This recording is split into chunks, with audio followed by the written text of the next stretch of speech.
नेपालबाट आबुधाबी आएको 10 महिनापछि फर्स्ट टाइम घुम्न जाँदा कस्तो एक्सपिरियन्स भयो, कहाँ घुम्न गयो, के प्रब्लम फेस गर्नु पर्यो, घुम्न गएको ठाउँ नै बन्द भएपछि के गर्यो र त्यो सिचुएसनमा हजुर हुनुभएको भए के गर्नुहुन्थ्यो। भिडियो स्टार्ट गरौँ है त। यता चाहिँ सुरज भाइ र यो म। भिडियो मुसफा भन्ने ठाउँबाट सुरु हुन्छ। मुसफा मेन सिटीबाट थोरै टाढा र धेरै अफोर्डेबल छ। हामी रेडी भएर रुमबाट निस्क्यौँ। आबुधाबी बसमा ट्राभल गर्न चाहिँ हाफिलात स्मार्ट कार्ड चाहिने हुन्छ। मेरो फर्स्ट ट्राभल भएकोले 10 दिरामको कार्ड र 15 दिराम ब्यालेन्स गरी टोटल 25 दिराममा मैले पर्मानेन्ट कार्ड बनाएँ। फर्स्टमा हामी 110 नम्बर बसमा चढेर जर्नी स्टार्ट गऱ्यौँ र सुल्तान बिन जाइद स्टेसनमा झऱ्यौँ। त्यहाँ केही बेर वेट गरिसकेपछि हामी फेरि अर्को 34 नम्बर बसमा चढ्यौँ र लास्ट बस स्टपमा झऱ्यौँ, जुन चाहिँ मरिना मलको अपोजिट रहेको छ। त्यहाँबाट 1.5 किलोमिटर डिस्टेन्समा रहेको इमिरेट्स हेरिटेज भिलेज चाहिँ हाम्रो फर्स्ट डेस्टिनेसन हो। सुरज, आज चाहिँ हामी कहाँ जाँदैछौँ? आज हामी जाँदैछौँ हेरिटेज भिलेज। युएईको हेरिटेज बुझ्न गएको, नेपालको बुझ्यो, अब विदेश आएपछि विदेश पनि बुझौँ भनेको। त्यहाँसम्म हिँड्दै जानु पर्ला भनेको एसी बसबाट 81 40 डिग्रीको घाममा निस्किँदा हाम्रो दिमागमा दुईवटा कुरा मात्र आउँछ, एउटा पानी, अर्को ट्याक्सी। सो ट्याक्सी चढेर हामी 4-5 मिनटको डिस्टेन्समा रहेको इमिरेट्स हेरिटेज भिलेज हाम्रो डेस्टिनेसनमा पुग्छौँ र त्यहाँ पुगेर थाहा हुन्छ मेन्टेनेन्स चलिरहेको कारणले गर्दाखेरि डेजर्ट एरिया मात्र जान एलाउड छ र यसरी मेरो फर्स्ट ट्रिपको फर्स्ट प्लान फर्स्ट डेमै फेल हुन्छ। भिडियोको फर्स्टमा मैले एउटा क्वेसन गरेको थिएँ नि, हजुर हुनुभएको के गर्नुहुन्थ्यो त्यो सिचुएसनमा? हामीले के गर्यौँ त? सुरुमा त हामीले नजिकैको आबुधाबी थिएटरको बाहिरपट्टि फोटो भिडियो खिच्न लाग्यौँ।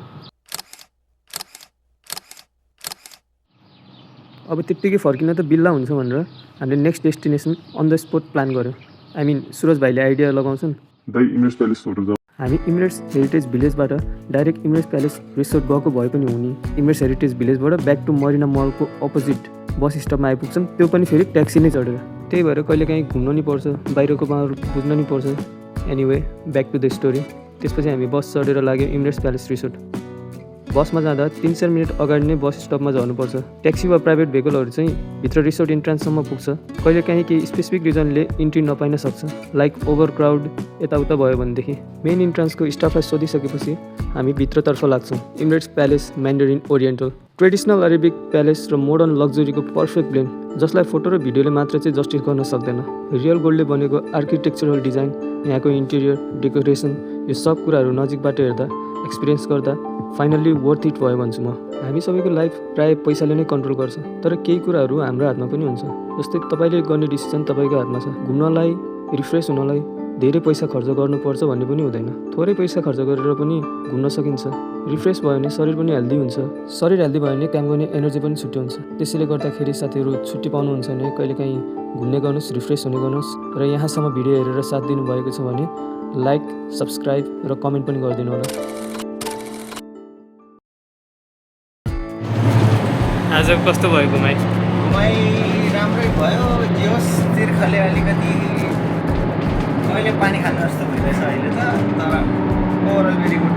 राम्ररी भयो। एकै ठाउँ 2-3 घुम्नु, रुम नै खलिदिएर जाने अनि त्यहाँबाट रुमतिर लाग्ने। आजको घुमघाम सकिन्छ नि त्यो बस्यो।